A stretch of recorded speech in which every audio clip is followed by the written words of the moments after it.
Ini adalah kisah nyata tentang tumbal pondasi, sebuah praktik yang masih dipercaya hingga hari ini, di mana manusia dijadikan korban agar bangunan tidak diganggu dan agar ia tidak meminta lebih banyak nyawa di kemudian hari. Tahun ke-1997, sebuah proyek besar dimulai di sebuah desa di Jawa. Sebuah jembatan besar akan dibangun untuk menghubungkan dua kecamatan. Proyek itu sangat penting karena akan memperlancar ekonomi warga setempat. Tapi sejak awal pembangunan, sesuatu terasa ganjil.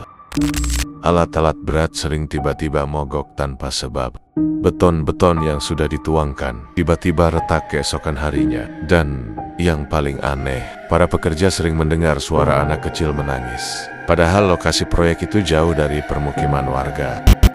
Puncaknya terjadi saat salah satu tukang, Pak Karim, jatuh dari ketinggian. Padahal rekan-rekannya bersumpah, Pak Karim tidak berdiri di pinggir. Tubuhnya terjatuh ke dalam lubang pondasi yang dalam. Dan anehnya, tubuhnya tidak ditemukan selama 2 hari. Ketika ditemukan, jasadnya mengapung di dalam adukan semen yang belum mengeras sepenuhnya. Dan wajahnya senyum lebar yang tidak bisa dijelaskan dengan logika. Sejak saat itu, proyek dihentikan sementara. Para sesepuh desa dipanggil dan barulah semuanya terbuka. Menurut sesepuh, lokasi jembatan itu dulunya adalah tempat pemujaan, tempat pembayaran yang dilakukan oleh orang-orang zaman dulu. Mereka percaya setiap bangunan besar harus diberi penjaga, dan penjaga itu bukan roh, tapi manusia yang dikorbankan hidup-hidup. Para pekerja ketakutan. Sang mandor keras kepala tetap ingin melanjutkan proyek jembatan besar ini. Ia melaksanakan sebuah ritual diam-diam di malam hari. Konon katanya, seorang tunawisma dari kota dibawa diam-diam ke lokasi dan ditumbalkan.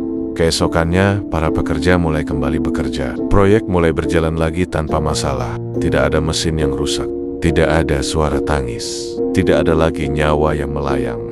Jembatan itu akhirnya selesai dalam waktu 1 tahun. Menurut warga sekitar yang sering melewati jembatan itu, mereka sering melihat seseorang berdiri di tengah jalan sambil melambaikan tangan, seperti meminta tolong. Bahkan seorang warga mengaku bahwa saat ia sedang mengendarai mobilnya dengan kecepatan tinggi, sosok pria tua tiba-tiba masuk ke dalam mobilnya. Pria tua itu dengan suara yang parau berbisik meminta tolong tepat di depan kupingnya.